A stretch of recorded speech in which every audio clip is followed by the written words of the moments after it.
നിങ്ങൾ ചിന്തിച്ചു നോക്കുക, നിങ്ങൾക്ക് ആരുടെ മക്കളായിട്ടിരിക്കാൻ ആഗ്രഹം? പിശാചിന്റെ മകനെ എന്ന് നിങ്ങളെ വിളിച്ചാൽ നിങ്ങൾ ആരെങ്കിലും ഇഷ്ടപ്പെടുമോ? പക്ഷെ ദൈവമക്കളെന്ന് വിളിച്ചാൽ എല്ലാവർക്കും വലിയ ഇഷ്ടമാണ്. തിരുവെടുത്ത് വന്ന് പാപം ചെയ്യുന്നവൻ പിശാചിന്റെ മകനാണെന്നുണ്ടെങ്കിൽ യേശുവിനെ കൈക്കൊണ്ട് അവന്റെ നാമത്തിൽ വിശ്വസിക്കുന്ന ഏവർക്കും ദൈവമക്കൾ. അത് വിളിച്ചു പറയണം, യേശുവിനെ കൈക്കൊണ്ട് അവന്റെ നാമത്തിൽ വിശ്വസിക്കുക എന്ന് വെച്ച് കഴിഞ്ഞാൽ ഹൃദയം കൊണ്ട് വിശ്വസിച്ച് വായ് കൊണ്ട് ഏറ്റു പറയണം. എന്താണ് വിശ്വസിക്കേണ്ടത്? യേശു സാക്ഷാൽ ദൈവത്തിന്റെ പുത്രനാണെന്നും യേശു എൻ്റെ പാപങ്ങൾക്ക് വേണ്ടി മരിച്ചു, യേശു എൻ്റെ പാപങ്ങൾക്ക് വേണ്ടി മരിച്ച് അടക്കപ്പെട്ട് യേശു ഉയർത്തെഴുന്നേറ്റ് യേശു സ്വർഗാരോഹണം ചെയ്ത് പിതാവിന്റെ വലതുഭാഗത്ത് എനിക്ക് വേണ്ടി പക്ഷപാതം ചെയ്യുന്നു, ആ യേശു വീണ്ടും വരികയും ചെയ്യും എന്നുള്ള വിശ്വാസം ഹൃദയം കൊണ്ട് വിശ്വസിച്ച് വായ് കൊണ്ട് ഏറ്റുപറഞ്ഞാൽ നീ രക്ഷിക്കപ്പെടും. വേറെ രക്ഷ പ്രാപിക്കാൻ ഒരൊറ്റ വഴിയില്ല, ഒറ്റ വഴിയുള്ളൂ, യേശുവിൽ വിശ്വസിക്കുക. അത് വായ് കൊണ്ട് വിളിച്ചു പറയുക, യേശുവാണ് എൻ്റെ കർത്താവ്. യേശുവിനെ കർത്താവെന്ന് വായ് കൊണ്ട് ഏറ്റുപറയണം. കർത്താവ് എന്ന് വെച്ചാൽ അതിൻ്റെ അർത്ഥം കൂറിയോസ് എന്ന് വെച്ചാൽ അവൻ എൻ്റെ യജമാനൻ, എൻ്റെ ഉടമസ്ഥൻ, എൻ്റെ അധിപതി, എൻ്റെ നാഥൻ. ആരാണ്? യേശുവിനെ കർത്താവ്. യേശു എൻ്റെ കർത്താവാണ്, യേശു എൻ്റെ യജമാനനാണ്, യേശുവിൻ്റെ നാഥനാണ്, യേശുവിൻ്റെ ഉടമസ്ഥനാണ്, യേശുവിന്റെ അഡോണായിയാണ്, യേശുവിന്റെ കൂറിയോസാണ് എന്ന് വിളിച്ചു പറയുമ്പോൾ ഇതുവരെ സാത്താൻ പറഞ്ഞുകൊണ്ട് നടന്നു നീ എന്റെ സ്വന്തമാണെന്ന്. പക്ഷെ നീ നിന്റെ നാം കൊണ്ട് പറയാ, സാത്താനേ ഞാൻ നിന്റെ അല്ല, ഞാൻ എന്റെ യേശുവിൻ്റെതാണ്, യേശുവിന്റെ സ്വത്താണ്, യേശുവാണ് എന്റെ ദൈവം, യേശുവാണ് എന്റെ ഉടമസ്ഥൻ, യേശുവാണ് എന്റെ നാഥൻ, യേശുവാണ് എന്റെ അധിപതി. അത് വിളിച്ചു പറയുമ്പോൾ നീ ദൈവ പൈതലായി തീരുകയാണ് ചെയ്യുന്നത്. അതുകൊണ്ട് വിളിച്ചു പറയണം, ഇന്ന് മുതൽ യേശുവാണ് എൻ്റെ ജീവിതത്തിൻ്റെ കർത്താവ്. വിളിച്ചു പറയണം, സാത്താനെ നിനക്ക് എൻ്റെ മേൽ ഒരു അധികാരമില്ല, പാപമേ നിനക്ക് എൻ്റെ മേൽ അധികാരമില്ല, യേശുവാണ് എൻ്റെ കർത്താവ്. എൻ്റെ പാപങ്ങൾക്ക് വേണ്ടി മരിച്ചു, അവൻ അടക്കപ്പെട്ടു, ഉയർത്തെഴുന്നേറ്റു, സ്വർഗത്തിൽ മഹത്വത്തിൻ്റെ വലതുഭാഗത്ത് എൻ്റെ യേശു ഇരിക്കുന്നു, എൻ്റെ യേശു വീണ്ടും വരും, എന്നെ ചേർത്ത് കൊണ്ടുപോകും. ഇത് നീ പരസ്യമായിട്ട് വിളിച്ചു പറയണം. നീ രക്ഷിക്കപ്പെടുന്ന മക്കളെ. അത് മാത്രമല്ല, ഒരു കാര്യവും കൂടി ചെയ്യണമേ. തിരുവെഴുത്ത് വിളിച്ചു പറയുന്നു, നാം നമ്മുടെ പാപങ്ങളെ, 1 യോഹന്നാൻ 1:9 നാം നമ്മുടെ പാപങ്ങളെ ദൈവത്തോട് ഏറ്റുപറയുന്നുവെങ്കിൽ അവന്റെ പുത്രനായ യേശുവിന്റെ രക്തം നിങ്ങളുടെ സകല പാപവും പോക്കി നമ്മെ ശുദ്ധീകരിക്കുവാനിടയായി തീരും. മാനവജാതിയുടെ പാപത്തിന് വിമോചനം കൊടുത്ത് അവനെ വിശുദ്ധനാക്കി തീർക്കുവാൻ ലോകത്തിൽ വേറെ ഒരു മാർഗവുമില്ല. നീ ഇത്രമാത്രം ചെയ്താൽ മതി. ലോകത്തിലെ ഒരു മനുഷ്യന്റെ അരിക്കലും പോയി നീ ഏറ്റുപറയണ്ട. കഴിഞ്ഞ കാലങ്ങളിൽ നിന്റെ അറിവില്ലായ്മയിൽ ചെന്ന് ഒരുപക്ഷെ നിന്റെ മതത്തിന്റെ ആചാര്യനോടോ നിന്റെ സമൂഹത്തിലെ പുരോഹിതനോടോ ചെന്ന് നിന്റെ തെറ്റുകളെ നീ ഏറ്റുപറഞ്ഞിട്ടുണ്ടായിരിക്കും. ഇല്ല, അത് നിർത്ത. നീ ചെന്ന് യേശുവിനോട് പറ. യേശുവിന്റെ കാൽക്കൽ ചെന്നിട്ട് നീ നിന്റെ പാപങ്ങളെ യേശുവിനോട് ഏറ്റുപറയുന്നെങ്കിൽ, യേശുവേ ഞാനൊരു പാപി, അറിഞ്ഞുമറിയാതെ ഞാൻ ഒരുപാട് തെറ്റുകൾ ചെയ്തിട്ടുണ്ട്, നിന്റെ പാപങ്ങളെ ഏറ്റുപറയുന്നുവെങ്കിൽ യേശുവിന്റെ രക്തം ഇന്നും ജീവിക്കുന്നു. ആ രക്തം നിന്റെ ഹൃദയത്തിലേക്ക് കടന്നു വരും. നിന്റെ പാപത്തിന്റെ കറകളെ കഴുകി കളഞ്ഞിട്ട് നിന്നെ വിശുദ്ധീകരിച്ച ദൈവത്തിന്റെ പൈതലാക്കി തീർക്കാം. ഇന്ന് രാത്രി ദൈവസ്ഥനോട്ട് മടങ്ങിപ്പോകുമ്പോൾ നീ ഒരു ദൈവ പൈതലായി കടന്നു പോകണം, ഒരു വിശുദ്ധീകരിക്കപ്പെട്ടവനായി കടന്നു പോകണം, ഒരു നീതിമാനായി കടന്നു പോകണം, പാപത്തിന്റെ കറകൾ കഴുകപ്പെട്ടവനായി കടന്നു പോകണം. അതുകൊണ്ട് നീ യേശുവിനോട് നിന്റെ അവസ്ഥകളെ തുറന്നു പറഞ്ഞ് ഒരു പാപിയെന്ന് ഏറ്റുപറയാമോ? യേശുവേ നിന്റെ രക്തം കൊണ്ട് എന്നെ വെടിപ്പാക്കണമേ, നിന്റെ രക്തം കൊണ്ട് എന്നെ കഴുകണമേ എന്ന് നീ പറയാമോ? നിന്റെ ഒരു പുതിയ സൃഷ്ടിയാക്കി തീർക്കും. നിന്റെ അറിവില്ലായ്മയിൽ ചെയ്തു പോയ കഴിഞ്ഞകാല പാപങ്ങളെയെല്ലാം കർത്താവ് തമ്പുരാൻ മായ്ച്ചു കളഞ്ഞിട്ട് ഒരുവൻ ക്രിസ്തുവിലായി കഴിഞ്ഞാൽ അവൻ പുതിയ സൃഷ്ടി, ഒരു പുതിയ സൃഷ്ടി. പഴയതെല്ലാം കഴിഞ്ഞുപോയി, ഒരു പുതിയ സൃഷ്ടിയായി നിന്നെ മാറ്റും. അതാണ് യേശു ലോകത്തിൽ വന്നപ്പോൾ യേശു തന്റെ ശിഷ്യന്മാരോട്, നിക്കോദെമോസിനോട് പറഞ്ഞു, യോഹന്നാന്റെ സുവിശേഷം 3:3 സത്യം സത്യമായി ആമേൻ ആമേൻ ഞാൻ നിങ്ങളോട് പറയുന്നു, പുതുതായി ജനിച്ചില്ലെങ്കിൽ ദൈവരാജ്യം കാണുവാൻ ആർക്കും സാധിക്കത്തില്ല. എങ്ങനെയാണ് പുതുതായി ജനിക്കേണ്ടത്? യേശുവിനെ കർത്താവെന്ന് വായ് കൊണ്ട് ഏറ്റു പറഞ്ഞിട്ട് ഹൃദയം കൊണ്ട് വിശ്വസിച്ച് വായ് കൊണ്ട് ഏറ്റു പറയണം. നിങ്ങളുടെ പാപങ്ങൾ യേശുവിനോട് നിങ്ങൾ ഏറ്റു പറഞ്ഞിട്ട് യേശുവിന്റെ രക്തത്താലുള്ള കടികൾ നിങ്ങൾ പ്രാപിക്കണം. അത് അങ്ങനെ ചെയ്യുമ്പോൾ നിങ്ങൾ ഇതാ വിശ്വാസത്താൽ വീണ്ടും ജനിക്കുകയാണ്. നിങ്ങളൊരു പുതിയ സൃഷ്ടിയായി മാറ്റപ്പെടുകയാണ്. പഴയതെല്ലാം കഴിഞ്ഞുപോയി. പാപത്തിൽ ജീവിച്ച, പാപത്തിൽ സഞ്ചരിച്ച പഴയ മനുഷ്യൻ എല്ലാം മാറ്റപ്പെട്ടിട്ട് ഒരു പുതിയ മനുഷ്യനായി മാറ്റപ്പെട്ടു. ഇനി പുതിയ മനുഷ്യനായി തീർന്നിട്ട് ഇനി നിങ്ങൾ ജീവിക്കുമ്പോൾ ചിന്തിക്കുന്നു, ഇനി ഈ ഭൂമിയിൽ എത്ര കാലം ഉണ്ടെന്ന് ആർക്കും പറയാൻ സാധിക്കത്തില്ല. ഈ ഭൂമിയിൽ ജീവിക്കുവാൻ നമുക്ക് തന്നിട്ടുള്ള ഹ്രസ്വമായൊരു കാലയളവുണ്ട്. കർത്താവേ, കഴിഞ്ഞ കാലങ്ങളിൽ എൻ്റെ അറിവില്ലായ്മയിൽ ഞാൻ പാപത്തിനടിമപ്പെട്ട് ജീവിച്ചു, ലോകത്തിൻ്റെ മോഹങ്ങൾക്ക് അടിമപ്പെട്ട് ജീവിച്ചു, പിശാചിനടിമപ്പെട്ട് ജീവിച്ചു. എന്നാൽ എൻ്റെ പാപത്തിൻ്റെ കറകളെ നീ കഴുകിക്കളഞ്ഞു. നിന്റെ നാമനിമിത്തം എന്നെ ഒരു പുതിയ സൃഷ്ടിയാക്കി തീർത്തു. ഇനിമേലാൽ ഞാൻ ജീവിക്കുന്നെങ്കിൽ എൻ്റെ യേശുവിനോട് മാത്രം ചേർന്ന് ജീവിക്കും. പാപത്തോട് ഞാൻ ചേരത്തില്ല, പിശാചിനോട് ഞാൻ ചേരത്തില്ല, ലോകത്തിൻ്റെ ഇമ്പങ്ങളോട് ഞാൻ ചേരത്തില്ല. എൻ്റെ യേശുവിനോട് മാത്രം ഞാൻ ചേർന്ന് ജീവിക്കും. അതുകൊണ്ട് കർത്താവേ, എൻ്റെ ആ പാപത്തിൽ ജീവിച്ച പഴയ മനുഷ്യനെ ഇതാ ഞാൻ കൊണ്ടുപോയി കുഴിച്ചിടാൻ പോകുന്നു. എനിക്കൊരു പുതിയ മനുഷ്യനായി ലോകത്തിൽ ജീവിക്കണം. അതിനെന്താണൊരു മാർഗം? അതിനൊരൊറ്റ മാർഗമേ ഉള്ളൂ. വിശുദ്ധ റോമാലേഖനത്തിലേക്ക് കടന്നു വരുമ്പോൾ, അതിൻ്റെ 6-ാം അധ്യായത്തിലേക്ക് കടന്നു വരുമ്പോൾ നമ്മൾ വായിക്കുന്നു, നിങ്ങൾ വെള്ളത്തിലേക്ക് ഇറങ്ങിച്ചെന്ന് വിശ്വാസ സ്നാനം സ്വീകരിക്കണം. നിങ്ങൾ വിശ്വാസ സ്നാനം സ്വീകരിക്കുമ്പോൾ നിങ്ങളുടെ പഴയ മനുഷ്യനെ ക്രിസ്തുവിനോടുകൂടെ കുഴിച്ചിടപ്പെട്ടിട്ട് ഒരു പുതിയ മനുഷ്യനായി ക്രിസ്തുവിനോടുകൂടെ നിങ്ങൾ ഉയർത്തെഴുന്നേൽക്കുകയാണ് ചെയ്യുന്നത്. അപ്പോൾ നിങ്ങൾ വെള്ളത്തിലേക്ക് ഇറങ്ങിച്ചെന്ന് വിശ്വാസ സ്നാനം സ്വീകരിക്കണം. അതാണ് കർത്താവ് യേശു ക്രിസ്തു ലോകത്തിൽ ജീവിച്ചപ്പോൾ പറഞ്ഞു. യോഹന്നാന്റെ സുവിശേഷം 3-ാം അധ്യായത്തിന്റെ 5-ാം വാക്യത്തിൽ പറഞ്ഞു, ആമേൻ ആമേൻ, സത്യം സത്യമായി ഞാൻ നിങ്ങളോട് പറയുന്നു, വെള്ളത്താലും ആത്മാവിനാലും ജനിച്ചില്ലെങ്കിൽ ദൈവരാജ്യത്തിൽ കടക്കുവാൻ ആർക്കും സാധിക്കത്തില്ല. അത് ഏതെത്ര വലിയവനാണെങ്കിലും, എത്ര സമ്പന്നനാണെങ്കിലും, എത്ര പാരമ്പര്യം പറയുവാനുണ്ടെങ്കിലും, 2000 വർഷത്തെ ചരിത്രം പറയാനുണ്ടെങ്കിലും, ലോകത്തിന്റെ രക്ഷിതാവായ യേശു തമ്പുരാൻ പറയുന്നു, ആമേൻ ആമേൻ, സത്യം സത്യമായി ഞാൻ നിങ്ങളോട് പറയുന്നു, വെള്ളത്താലും ആത്മാവിനാലും ജനിച്ചില്ലെങ്കിൽ ദൈവരാജ്യത്തിൽ കടക്കുവാൻ ആർക്കും സാധിക്കത്തില്ല. കർത്താവിന്റെ വരവിൽ പോണോ, സ്വർഗത്തിൽ പോകണോ, വെള്ളത്താൽ വീണ്ടും ജനിച്ചേ പറ്റത്തുള്ളൂ. ആ പെട്ടകത്തിൽ അല്പജനമെന്ന് വെച്ചാൽ 8 പേർ വെള്ളത്തിൽ കൂടെ രക്ഷ പ്രാപിച്ചു. അത് സ്നാനത്തിന് ഒരു മുൻകുറി. ആകയാൽ വിശ്വാസ സ്നാനം സ്വീകരിക്കണം. വിശുദ്ധ മർക്കോസ് 16:16 അവിടെ വായിക്കുന്നു, വിശ്വസിക്കുകയും സ്നാനമേൽക്കുകയും ചെയ്യുന്നവൻ രക്ഷിക്കപ്പെടും. ആകയാൽ വിശ്വസിച്ച് ജലസ്നാനം സ്വീകരിക്കണം. എന്താണ് വിശ്വസിക്കേണ്ടത്?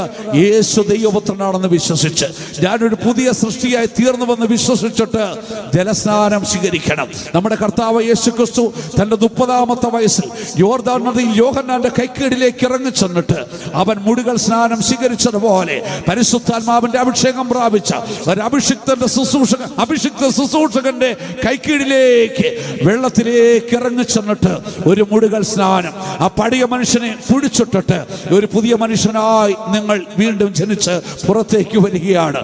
വിശ്വാസ സ്നാനം. ആ വിശ്വാസ സ്നാനം എന്ന് പറയുമ്പോൾ, ആ വിശ്വാസ സ്നാനം സ്വീകരിക്കുമ്പോൾ നമ്മൾ ക്രിസ്തുവിനോട് ചേർന്ന് ജീവിക്കുന്നതിന്റെ ഉടമ്പടിയാണ്. നമുക്കൊരു നല്ല മനസാക്ഷി ലഭിക്കുകയാണ്. ഇനി മുതൽ ഞാൻ ജീവിക്കുന്നത് യേശുവിനോട് ചേർന്ന് ജീവിക്കും.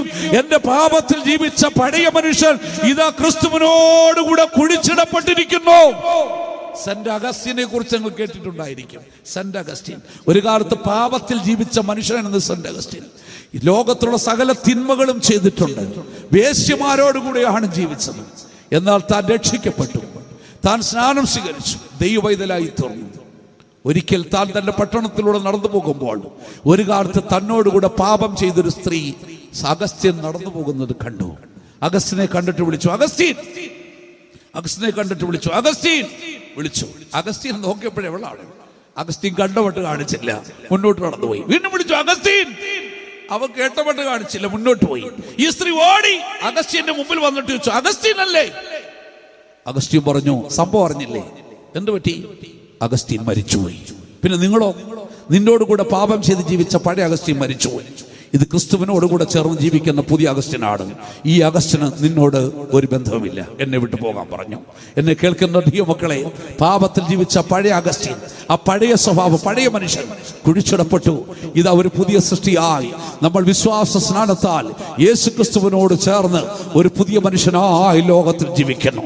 അതിന് ദൈവം തന്നിട്ടുള്ള പ്രമാണമാണ് വിശ്വാസ സ്നാനം എന്ന് പറഞ്ഞിരിക്കുന്നത്. അത് നമ്മളെല്ലാവരും സ്വീകരിച്ചേ മതിയാവൂ. കാരണം നമ്മുടെ കർത്താവ് യേശു ക്രിസ്തു ലോകത്തിൽ ജീവിച്ചു. അവന്റെ സകല പ്രവൃത്തികളും തികച്ച് അവൻ സ്വർഗാരോഹണം ചെയ്യുന്നതിന് അല്പം മുമ്പ് ഒലിവുമലയുടെ അടിവാരത്തിലേക്ക് കടന്നു വന്നിട്ട് അവന്റെ ശിഷ്യന്മാരെ എല്ലാം അടുക്കലേക്ക് വിളിച്ചിട്ട് അവസാനമായിട്ട് അവരോടൊരു ദൗത്യം ഏൽപ്പിച്ചു.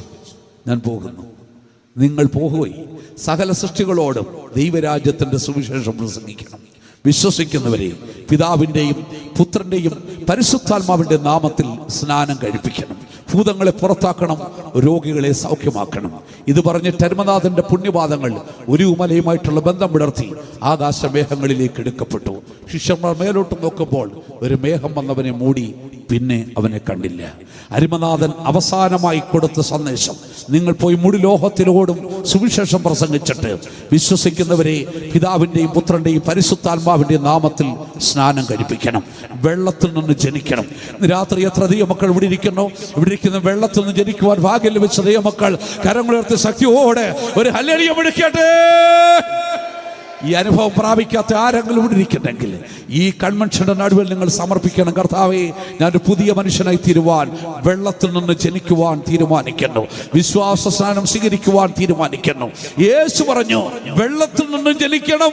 അടുത്തത് ആത്മാവിൽ നിന്നും ജനിക്കണം. യോഹന്നാന്റെ സുവിശേഷം 3-ാം അധ്യായം 5-ാം വാക്യം വായിച്ചു നോക്കിയാട്ടെ. യോഹന്നാൻ 3-ന്റെ 5-ാം വാക്യം വായിച്ചാട്ടെ. അതിന് യേശു ആമേൻ ആമേൻ ഞാൻ നിന്നോട് പറയുന്നു, വെള്ളത്താലും ആത്മാവിനാലും ജനിച്ചില്ലെങ്കിൽ ദൈവരാജ്യത്തിൽ കടപ്പാൻ ആർക്കും കഴിയുകയില്ല. ദൈവരാജ്യത്തിൽ കടക്കണോ? ആത്മാവിനാൽ ജനിക്കണം. എന്താ ആത്മാവിനാൽ ജനിക്കുക എന്ന് പറഞ്ഞാൽ? അപ്പൊല്ലോസ് കൊരിന്തിലിരിക്കുമ്പോൾ പൗലോസ് ഉൾപ്രദേശങ്ങളിലൂടെ സഞ്ചരിച്ച് എഫെസോസിലെത്തി. അവിടുത്തെ ചില ശിഷ്യന്മാരെ കണ്ടിട്ട് ചോദിച്ചു, നിങ്ങൾ വിശ്വസിച്ചിട്ട് പരിശുദ്ധാത്മാവിനെ പ്രാപിച്ചു? അവർ പറഞ്ഞു, ഞങ്ങൾ പരിശുദ്ധാത്മാവുണ്ടെന്ന് പോലും കേട്ടിട്ടില്ല. പ്രിയ മക്കളെ, എങ്കിൽ നിങ്ങളുടെ സ്നാനം ആരുടേത്? അത് യോഹന്നാൻ സ്നാപകന്റേത്. പോരാ, നിങ്ങൾ ഒരിക്കൽ കൂടെ പിതാവിന്റെയും പുത്രന്റെയും പരിശുദ്ധാത്മാവിന്റെയും നാമത്തിൽ സ്നാനമേറ്റിട്ട് വിശ്വസിച്ച് പരിശുദ്ധാത്മാവിനെ പ്രാപിക്കണം. അത് ദൈവത്തിന്റെ കൽപ്പനയാണ്. ദൈവത്തിന്റെ സഭ ഭൂമിയിൽ പിറന്നു വീണ പെന്തക്കോസ്ത് തിരുനാളിൽ ആദ്യത്തെ പ്രസംഗം അപ്പോസ്തല ശ്രേഷ്ഠനായി പത്രോസ് ചെയ്യുമ്പോൾ യഹൂദന്മാർ ഓടി വന്ന യഹൂദന്മാരുടെ നടുവിൽ എഴുന്നേറ്റ് എന്ന് പത്രോസ് പ്രസംഗിച്ചു, നിങ്ങൾ മാനസാന്തരപ്പെട്ട് നിങ്ങളുടെ പാപങ്ങളുടെ മോചനത്തിനായി ഓരോരുത്തരും യേശുക്രിസ്തുവിന്റെ നാമത്തിൽ സ്നാനമേൽക്കുവീൻ, എന്നാൽ പരിശുദ്ധാത്മാവെന്ന ദൈവിക ദാനം നിങ്ങൾക്ക് ലഭിക്കും. ഇത് വില കൊടുത്ത് വാങ്ങുവാൻ കഴിയുന്നതല്ല. പരിശുദ്ധാത്മാവ് ദൈവത്തിന്റെ ദാനമാണ്. ഉത്സവത്തിന്റെ മഹാദിനമായ ഒടുക്കത്തെ നാളിൽ യേശുക്രിസ്തു നിന്നുകൊണ്ട് പറഞ്ഞു, ദാഹിക്കുന്നവനെല്ലാം എന്റെ അടുക്കൽ വന്ന് കുടിക്കട്ടെ, ഇച്ഛിക്കുന്നവന്റെ ഉള്ളിൽ നിന്നും ജീവജലത്തിന്റെ ഉറവകളെ ഒഴുകും. ഇത് തന്നിൽ വിശ്വസിക്കുന്നവർക്ക് നൽകുവാൻ പോകുന്ന പരിശുദ്ധാത്മാവിനെ കുറിച്ചാണ് പറഞ്ഞത്. വിശ്വാസത്താൽ പരിശുദ്ധാത്മാവിനെ നമ്മൾ പ്രാപിക്കണം. എന്തിനു വേണ്ടിയാണ് പരിശുദ്ധാത്മാവിനെ പ്രാപിക്കേണ്ടത്? ദൈവം ആത്മാവാണ്. ആത്മാവായ ദൈവത്തോട് നമുക്ക് ബന്ധപ്പെടണമെങ്കിൽ എങ്ങനെ സാധിക്കും? നമ്മുടെ ആത്മാവ് കൊണ്ടേ സാധിക്കത്തുള്ളൂ. ആത്മാവായ ദൈവത്തോട് നമ്മുടെ ആത്മാവ് കൊണ്ട് ബന്ധപ്പെടുമ്പോൾ ഇതിനിടയിൽ നിൽക്കുന്നൊരു മീഡിയേറ്റർ ഉണ്ട്. അതാണ് പരിശുദ്ധാത്മാവെന്ന് പറയുന്നത്. പരിശുദ്ധാത്മാവിന്റെ ഭാഷയാണ് അന്യഭാഷാ ഭാഷണം എന്ന് പറഞ്ഞിരിക്കുന്നത്. അല്പം മുമ്പേ ഇവിടെ എല്ലാവരും പരിശുദ്ധാത്മാവിൽ നിറഞ്ഞ് അന്യഭാഷയിൽ സംസാരിക്കുകയുണ്ടായി. തിരുവെടുത്ത് വിളിച്ചു പറയുന്നു, അന്യഭാഷകളിൽ സംസാരിക്കുന്നവർ മനുഷ്യരോടല്ല ദൈവത്തോടത്രേ സംസാരിക്കുന്നത്. അതാർക്കും തിരിച്ചറിയുവാൻ സാധിക്കുന്നില്ലല്ലോ. ആകയാൽ സ്വർഗരാജ്യത്തിൽ പോകണമോ? പാപങ്ങൾ ഏറ്റുപറഞ്ഞുപേക്ഷിച്ച് മാനസാന്തരപ്പെടണം. യേശുക്രിസ്തുള്ള വിശ്വാസം ഏറ്റുപറയണം. വിശ്വാസ സ്നാനം സ്വീകരിക്കണം. പരിശുദ്ധാത്മാവിനെയും പ്രാപിക്കണം വിശ്വാസത്താൽ. അപ്പോൾ ചിലർ ചോദിക്കും, ഇതിൻ്റെയൊക്കെ ആവശ്യമുണ്ടോ? നന്നായിട്ട് അങ്ങ് ജീവിച്ചാൽ പോരെ? നല്ലവനായിട്ട് നമ്മൾ ആർക്കും ഒരു ദോഷവും ചെയ്യാതെ കിട്ടുന്ന എന്തെങ്കിലുമൊക്കെ നന്മ സാധുക്കൾക്കും കൊടുത്ത് നമ്മൾ പ്രാർത്ഥിച്ച് എന്നും പള്ളിയിലൊക്കെ പോയിട്ട് നമ്മൾ നല്ലവനായിട്ട് അങ്ങ് ജീവിച്ചാൽ പോരെ? നമ്മൾ സ്വർഗത്തിൽ പോകത്തില്ലേ? അങ്ങനെ ചോദിക്കും. തിരുവെടുത്ത് പറയുന്നു, കർത്താവിന്റെ വരവിൽ പോകത്തില്ല. തിരുവെടുത്ത് പറയുന്നു. കാരണം നമുക്ക് അപ്പോസ്തല പ്രവൃത്തികളുടെ പുസ്തകത്തിൽ അങ്ങനെ ജീവിച്ച ഒരു ഭക്തനെ കാണുവാനായിട്ട് സാധിക്കുന്നു. അപ്പോസ്തല പ്രവൃത്തികളുടെ പുസ്തകം 10-ാം അധ്യായത്തിന്റെ 2-ാം വാക്യത്തിലേക്ക് വരുമ്പോൾ, കൈസരിയിലെ ഇതാലിക എന്ന പട്ടാളത്തിൽ കൊർന്നല്യോസ് എന്ന പേരുള്ള ഒരു ശതാധിപൻ ഉണ്ടായിരുന്നു. എന്തായിരുന്നു ഈ ശതാധിപന്റെ പ്രത്യേകത? അവൻ ഭക്തനും തന്റെ സകല കുടുംബത്തോടും കൂടി ദൈവത്തെ ഭയപ്പെടുന്നവരും എപ്പോഴും പ്രാർത്ഥിക്കുന്നവരും ജനത്തിന് വളരെ ധർമ്മം കൊടുക്കുന്നവനുമായിരുന്നു. ആ വാക്യം ഒന്ന് വായിച്ചു നോക്കിയിട്ട്. 12-ന്റെ 2-ാം വാക്യം വായിച്ചു നോക്കിയാട്ടെ. 10-ന്റെ 2-ാം വാക്യം. കൈസരിയിൽ ഇത്താലിക എന്ന പട്ടാളത്തിൽ കൊർന്നല്യോസ് എന്ന പേരുള്ള ഒരു ശതാധിപൻ ഉണ്ടായിരുന്നു. അവൻ ഭക്തനും തന്റെ സകല ഗ്രഹത്തോടും കൂടെ ദൈവത്തെ ഭയപ്പെടുന്നവനുമായി ജനത്തിന് വളരെ ധർമ്മം കൊടുത്തും എപ്പോഴും ദൈവത്തോട് പ്രാർത്ഥിച്ചു. ഇത്രയും നല്ലൊരു മനുഷ്യൻ, ഭക്തനായ ഒരു മനുഷ്യൻ, എപ്പോഴും പ്രാർത്ഥിക്കുന്ന മനുഷ്യൻ, ദൈവത്തെ ഭയപ്പെടുന്ന മനുഷ്യൻ, ജനത്തിന് ധർമ്മം കൊടുക്കുന്ന മനുഷ്യൻ. പക്ഷെ ദൈവം തമ്പുരാൻ കൊർന്നല്യോസോട് പറയും, കൊർന്നല്യോസേ, നീ ഇപ്പോൾ യോപ്പയിലേക്ക് ആളയച്ച് തോൽക്കൊല്ലനായി ശീമോന്റെ വീട്ടിൽ പാർക്കുന്ന പത്രോസ് എന്ന മറുപേരുള്ള ശീമോനെ വരുത്തണം. നീയും നിന്റെ ഗ്രഹം മുഴുവനും രക്ഷിക്കപ്പെടുവാനുള്ള വാക്കുകളെ അവൻ നിന്നോട് കൽപ്പിക്കും. നീ വിളിച്ചു വരുത്തണം കേട്ടോ. നീ രക്ഷിക്കപ്പെട്ടിട്ടില്ല, നീ ഭക്തനാണ്, നീ പ്രാർത്ഥിക്കുന്നവനാണ്, ധർമ്മം കൊടുക്കുന്നവനാണ്, ദൈവത്തെ ഭയപ്പെടുന്നവനാണ്. പക്ഷെ കൊർന്നല്യോസേ, രക്ഷിക്കപ്പെട്ടിട്ടില്ല. നീയും നിന്റെ ഗ്രഹം മുഴുവനും രക്ഷിക്കപ്പെടുവാനുള്ള വാക്കുകളെ അവൻ നിന്നോട് കൽപ്പിക്കും. പത്രോസിനെ വിളിച്ചു വരുത്തി. കൊർന്നല്യോസിന്റെ ബന്ധുക്കളെല്ലാം കൂടി ഇരിക്കുമ്പോൾ പത്രോസ് ഇങ്ങോട്ട് വന്നിട്ട് യേശുവിലൂടെയുള്ള രക്ഷയെക്കുറിച്ച്, മാനസാന്തരത്തെക്കുറിച്ച്, വിശ്വാസ സ്ഥാനത്തെക്കുറിച്ച്, പരിശുദ്ധാത്മാവിന്റെ അഭിഷേകത്തെക്കുറിച്ച് ഇങ്ങനെ പ്രസംഗിച്ചുകൊണ്ടിരിക്കുമ്പോൾ അവിടെ പരിശുദ്ധാത്മാ വന്നു. അവർ ആത്മാവിൽ നിറഞ്ഞു. അവർ അന്യഭാഷകളിൽ സംസാരിച്ചു, ദൈവത്തെ സ്തുതിച്ചു. അപ്പോൾ പത്രോസിന്റെ കൂടെ വന്ന യഹൂദന്മാരായ വിശ്വാസികൾ പത്രോസിനോട് ചോദിക്കുക, നമ്മെ പോലെ പരിശുദ്ധാത്മാവിനെ പ്രാപിച്ച ഇവർക്ക് സ്നാനം കൊടുക്കുവാൻ കഴിയാതെ വെള്ളം വിലക്കുവാൻ ആർക്ക് കഴിയും? പത്രോസ് പറഞ്ഞു, പറ്റത്തില്ല, നമുക്ക് സ്നാനം കൊടുക്കാം, ആർക്കും തടയാൻ പറ്റത്തില്ല. അതുകൊണ്ട് പത്രോസ് അവർക്ക് സ്നാനം കൊടുത്തു. അവർ രക്ഷിക്കപ്പെട്ടു. കൊർന്നല്യോസിന്റെ കുടുംബം ഭക്തനായ കുടുംബം, ദൈവത്തെ ഭയപ്പെടുന്ന കുടുംബം, ധർമ്മം കൊടുക്കുന്ന കുടുംബം, പ്രാർത്ഥിക്കുന്ന കുടുംബം. പക്ഷെ ഒരു കുറവുണ്ടായിരുന്നു, രക്ഷിക്കപ്പെട്ടിട്ടില്ല. പത്രോസ് അവിടെ വന്നു, സുവിശേഷം പറഞ്ഞു, മാനസാന്തരപ്പെട്ടു, വിശ്വാസസ്നാനം സ്വീകരിച്ചു, പരിശുദ്ധാത്മാവിനെ പ്രാപിച്ചതോടെ ആ കുടുംബം മുഴുവനും രക്ഷിക്കപ്പെട്ടു. ഇന്ന് രാത്രികാലം ഞങ്ങൾ ഈ ദേശത്തോട് വിളിച്ചു പറയുന്നു, നിങ്ങളൊരു പക്ഷെ പ്രാർത്ഥിക്കുന്നവരായിരിക്കാം, ധർമ്മം കൊടുക്കുന്നവരായിരിക്കാം, ദൈവത്തെ ഭയപ്പെടുന്നവരായിരിക്കാം, പക്ഷെ രക്ഷിക്കപ്പെട്ടോ. രക്ഷിക്കപ്പെടണമെങ്കിൽ മാനസാന്തരപ്പെട്ടേ പറ്റത്തുള്ളൂ. പുതിയ സൃഷ്ടിയായി തീരണം, വിശ്വാസസ്നാനം സ്വീകരിക്കണം. അത് മാത്രമല്ല, നിങ്ങൾ പരിശുദ്ധാത്മാവിനെയും പ്രാപിക്കണം. നമ്മുടെ കർത്താവ് യേശുക്രിസ്തു ലോകത്തിലേക്ക് കടന്നു വന്നത് എന്തിനു വേണ്ടി? അവൻ ആ കർത്താവ് യേശുക്രിസ്തു പാപികളെ രക്ഷിക്കുവാൻ ലോകത്തിലേക്ക് കടന്നു വന്നു. ഇനിയും കർത്താവ് യേശുക്രിസ്തു വീണ്ടും കടന്നു വരാൻ പോകുന്നു. എന്തിനു വേണ്ടി കടന്നു വരാൻ പോകുന്നു? എബ്രായ ലേഖനം 9:28 അവിടെ വായിക്കുന്നു, ക്രിസ്തു അങ്ങനെ തന്നെ അനേകരുടെ പാപങ്ങളെ ചുമക്കുവാൻ ഒരിക്കലായി അർപ്പിക്കപ്പെട്ടു.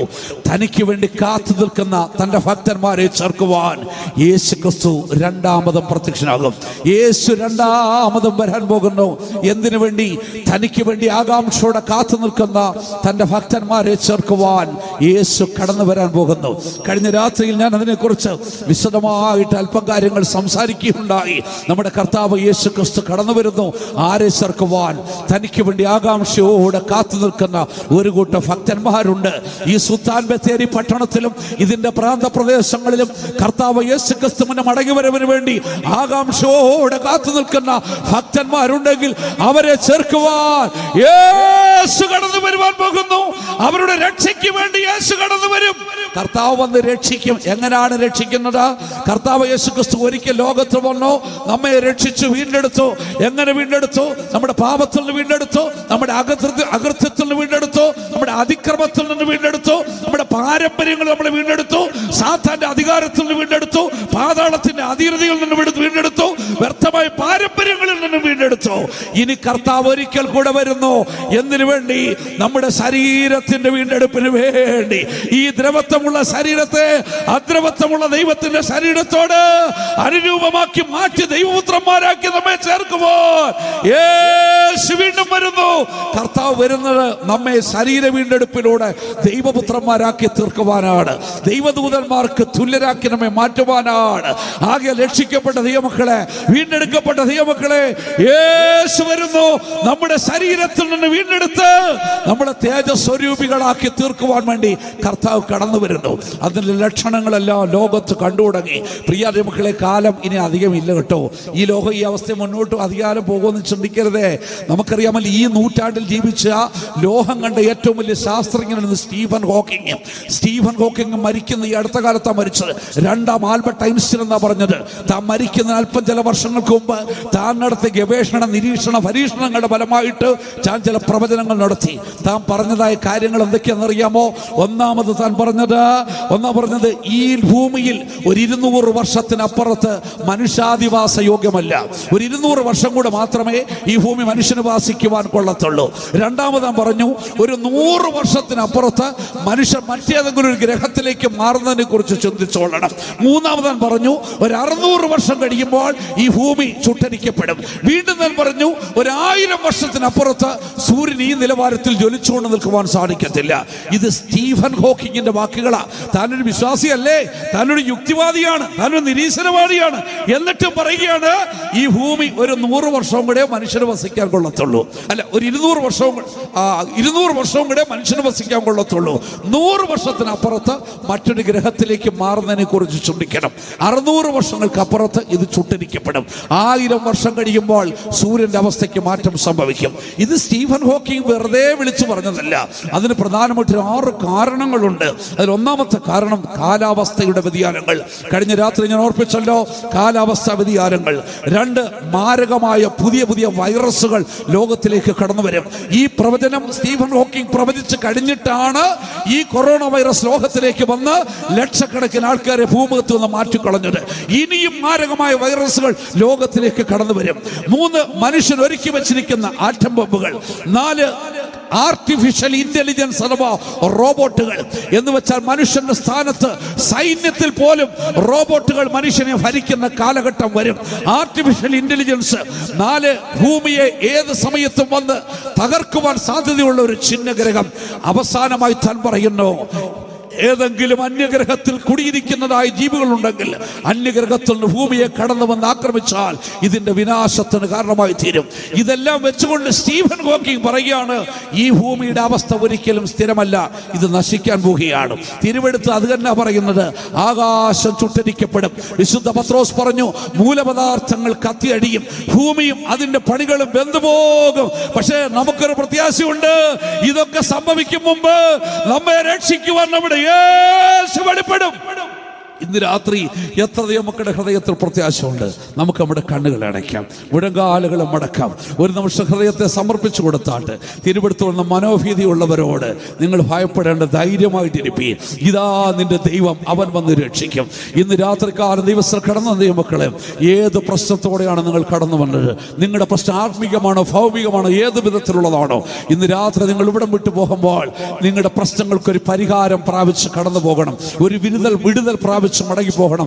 നീ രോഗിയായി കടന്നു വന്നോ, സൗഖ്യം പ്രാപിച്ച് കടന്നു പോകണം. നിന്റെ കുടുംബജീവിതത്തിൽ പ്രശ്നങ്ങളുണ്ടോ, നീ അത്ഭുതകരമായി വിടുതൽ പ്രാപിച്ച് മടങ്ങി പോകണം. പരിശുദ്ധാത്മാവ് നമ്മുടെ മധ്യേ പ്രവർത്തിക്കാൻ പോവുകയാണ്. വിടുതൽ ആവശ്യമായ ദൈവമക്കൾ ഒരു നിമിഷം കണ്ണുകളെ അടച്ചാട്ട്. നിങ്ങളുടെ പ്രശ്നം എന്ത് തന്നെ ആയിക്കൊള്ളട്ടെ, ലോകത്തിലെ ഒരു മനുഷ്യനും പരിഹരിക്കുവാൻ കഴിയാത്ത പ്രശ്നമായിക്കൊള്ളട്ടെ, ഇന്ന് രാത്രി നമ്മെ സൗഖ്യമാക്കുന്ന കർത്താവ്, ഇന്ന് രാത്രി അത്ഭുതങ്ങളെ ചെയ്യുന്ന കർത്താവ് നമ്മുടെ മധ്യേ കടന്നു വന്നിട്ടുണ്ട്. ആ ദൈവം നമ്മുടെ ജീവിതത്തിൽ കാര്യങ്ങൾ ചെയ്യും. അല്പം മുമ്പ് ഒരു സാക്ഷ്യം നിങ്ങൾ കേട്ടല്ലോ. അവർക്ക് 4 വർഷമായി സന്തതികളില്ലാതെ വൈദ്യശാസ്ത്രം തള്ളിക്കളഞ്ഞ സ്ഥാനത്ത് ദൈവം അവർക്ക് വേണ്ടി അത്ഭുതങ്ങളെ പ്രവർത്തിച്ചു. ഞാൻ ഈ സന്ദേശം നിങ്ങളോട് പറയുമ്പോൾ ഒരു കാര്യം ഓർക്കുകയായിരുന്നു. ചില വർഷങ്ങൾക്കപ്പുറത്ത് മുണ്ടക്കയം പട്ടണത്തിൽ ഞാൻ ഇതുപോലെ സുവിശേഷം പ്രസംഗിച്ചു കൊണ്ടിരിക്കുമ്പോൾ യോഗത്തിന്റെ അവസാനം പരിശുദ്ധാത്മാവ് പ്രവർത്തിച്ചു. ദൈവാത്മാവ് എന്നിലൂടെ ശക്തമായി പറഞ്ഞു, ഇവിടെ കടന്നു വന്നിരിക്കുന്നവർ സന്തതികളില്ലാത്ത ചിലവിടെ കടന്നു വന്നിട്ടുണ്ട്. പരിശുദ്ധാത്മാവ് അവരെ തൊടുവാൻ പോകുകയാണ്. വിശ്വാസത്താൽ ദൈവശക്തി വ്യാപരിച്ചു. 2 ദമ്പതികൾ വൈദ്യശാസ്ത്രം തള്ളിക്കളഞ്ഞവർ, പരിശുദ്ധാത്മാവിന്റെ ശക്തി അവരിലേക്ക് ഉണ്ടായി. അവിടെ ഗർഭം കർത്താവ് തുറന്നു. അടുത്ത വർഷം ഞാൻ പാമ്പാടി കൺവെൻഷൻ പ്രസംഗിക്കാൻ പോയപ്പോൾ, മറ്റടുത്ത് ഞാലിയാക്കുഴിയിൽ പോയപ്പോൾ 2 ദമ്പതികളും അവിടെ കുഞ്ഞിനെ എടുത്ത് എന്റെ കയ്യിലേക്ക് കൊണ്ടുവന്നു. അന്ന് മുണ്ടക്കയം പ്രസംഗത്തിൽ ദൈവത്തിന്റെ ആത്മാവ് പ്രവർത്തിച്ച് ഞങ്ങൾക്ക് തന്ന ദാനമായി തന്ന കുഞ്ഞുങ്ങളാണ്. ഇന്ന് രാത്രി അതേ ദൈവം കടന്നു വന്നിട്ടുണ്ട്. ഒരു നിമിഷം കണ്ണുകളെ അടച്ചാട്ടെ. നമുക്ക് എല്ലാവർക്കും ചേർന്ന് വിശ്വാസത്തോടെ പ്രാർത്ഥിക്കാം. ഒരു നിമിഷം നിങ്ങൾ വിശ്വാസത്തോടെ ദൈവത്തിലേക്ക് നോക്കി പറ, കർത്താവേ, നീ എന്റെ പ്രശ്നത്തിന് പരിഹാരിയാണ്, നീ എന്നെ വിടുവിക്കുന്നവനാണ്, നീ എന്നെ സൗഖ്യമാക്കുന്നവനാണ്, നീ എന്റെ പ്രശ്നങ്ങൾക്ക് പരിഹാരം തരുന്നവനാണ്. നീ ഒരു പാപിയാണെങ്കിൽ ദൈവത്തോട് പറ, കർത്താവേ, നിന്റെ രക്തം കൊണ്ട് എന്നെ കഴുകണമേ, കർത്താവേ, എന്നെ ശുദ്ധീകരിക്കണമേ, ഒരു ദൈവമൈതലാക്കി തീർക്കണമേ.